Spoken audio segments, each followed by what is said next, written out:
Anda kembali di Selamat Pagi Indonesia. Pemirsa, seorang pria di Kabupaten Langkat, Sumatera Utara tewas ditembak tetangganya sendiri dengan senapan angin.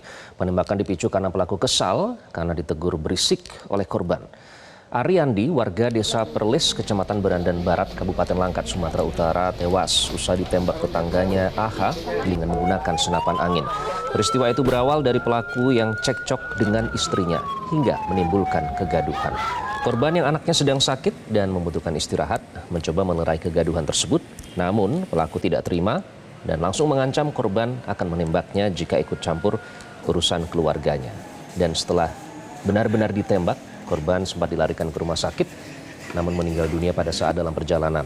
Isak tangis keluarga pun tidak dapat dihindari. Sebelumnya di Kedip itu ya nggak kena kan di. Dan untuk mengetahui perkembangan kasus ini, kita akan membahasnya dengan Kapolres Langkat, AKBP David Trio Prasojo. Pak David, selamat pagi. Selamat pagi, Assalamualaikum Mas Iqbal. Waalaikumsalam warahmatullahi wabarakatuh. Didampingi juga dengan Kasat Reskrim di sana, Pak David.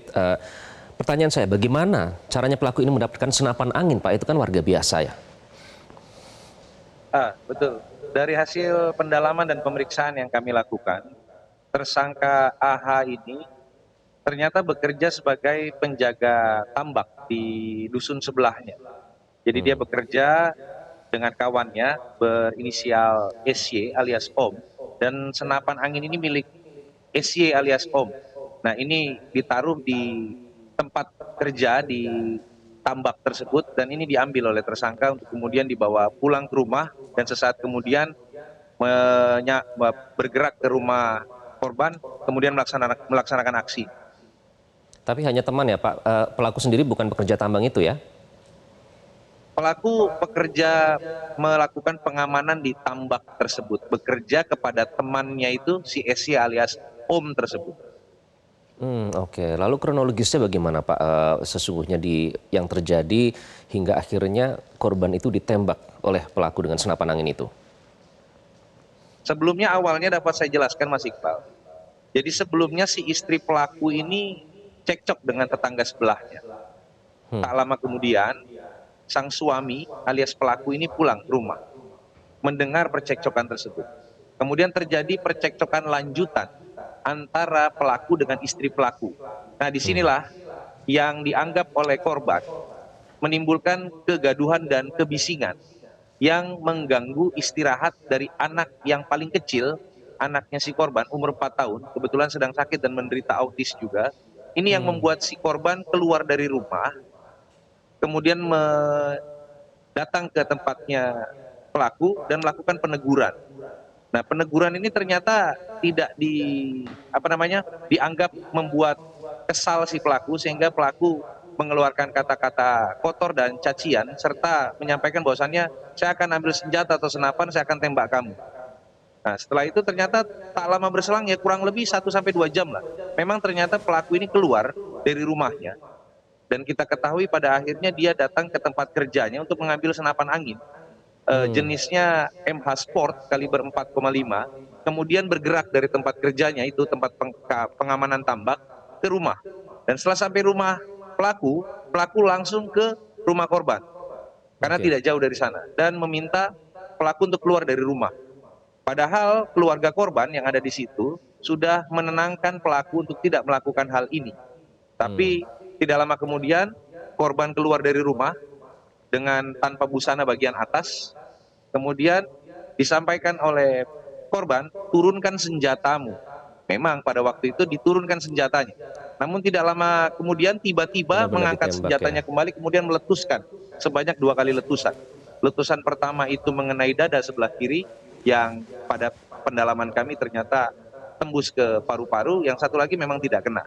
Dan di TKP kami temukan 2 proyektil, satu bersarang di dada korban, satu lagi ada di sekitar TKP. Dan itu fatal ya, langsung membunuh ya. Pak David, tapi pelaku ini dalam keadaan sadarkah atau dalam pengaruh zat tertentu? Nah, yang pasti hasil pemeriksaan kami, pada saat kami melakukan pemeriksaan terhadap pelaku, kami tidak menemukan pelaku berada di bawah pengaruh alkohol ataupun narkotika. Baik, Jadi kami dalam keadaan sadar ya. Pak David, melakukannya dengan sadar. Keluarga korban bagaimana Pak? Apakah akan menuntut dalam hal ini? Karena Apakah ini anak tunggal dan bagaimana dengan pihak istri dan keluarga lain? Nah, yang pasti yang membuat laporan kepada kami secara resmi adalah istri korban. Saat ini karena memang korban adalah tulang punggung keluarga, Mas Iqbal. Untuk dari pihak istri dan keluarga berharap dari pihak kepolisian melakukan penegakan hukum sesuai peraturan perundang-undangan yang berlaku. Demikian Mas Iqbal. Tapi berarti memang sebelumnya antara kedua orang ini, korban dan pelaku, tidak pernah ada masalah sebelumnya ya Pak? Nah, mereka sebenarnya bertetangga karena tinggal di lingkungan yang sama. Jadi proses interaksi, sosialisasi bersama, ya sewajarnya bertetangga. Pada umumnya memang kadang ada selisih, tapi tidak kami anggap itu masih dalam tataran wajar. Baik, Demikian. terakhir Pak, pemilik senjata api apakah juga akan mungkin dijerat hukum? Yang pasti pada hari ini, karena berdasarkan keterangan dari pelaku, senjata ini memang milik SY alias Om.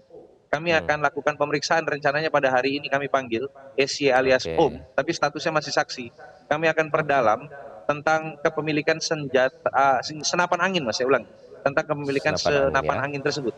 Bagaimana sejarah kepemilikan senapan angin ini sehingga ada berada di tangan SY alias Om, kemudian sampai dengan bisa bergeser ke tangan pelaku AH ini sendiri.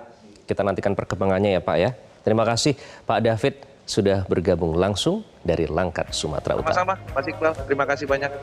Jelajahi cara baru mendapatkan informasi. Download Metro TV Extend sekarang.